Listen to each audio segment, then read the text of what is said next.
तर पब्लिक आपल्या कामासाठी लवकर जायचं म्हणून शॉर्टकट पाहत होतो आणि शॉर्टकटच्या नावाखाली असा भंगार रोड भेटला का जायला सुद्धा त्याचा डबल टाइम लागला। तर एवढ्या थंडी गाठ्यामध्ये सकाळी सकाळी डायरेक्ट टमटम घेऊन मागं बसून मी डायरेक्ट निघालो कणस गोळा करायला, कारण काम होतं दुपारचं आपल्याला बरंच सारं। सगळ्यात घाम फिलिंग इथे येते ज्या वेळेस आहे ना आडवा ट्रॅक्टर आहे ना वाफ्यांमधून चालत राहतो, नुसतं धाडाम धाडाम आपटत राहतो। फटाफट एवढे कणस भरून घ्यायचे होते आणि एवढी ट्रॉली फुल भरून घरी न्यायची होती, तेव्हाच मला इथून सुटका होती। कणस तर भरून झाले पटापट, कारण शेतकऱ्याची जर किती का नाटकं केले काही करू नये ते काम करायलाच लागत आहे, त्याच्यामुळे मला पण ते काम करायलाच लागत आहे। फायनली ना शेवट आहे ना या लाल गोण्या पण भरल्या आणि त्या कशासाठी तर ट्रॉलीच्या साईडने लावून वरती अजून त्याच्यात कणसे बसतील म्हणून।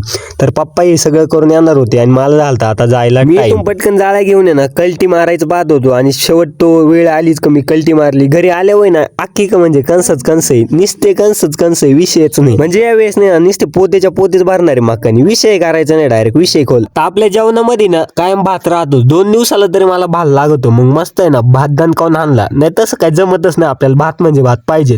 तर आता मी चाललो होतो इंटर्नशिपला बिनपगारी फुल अधिकारी।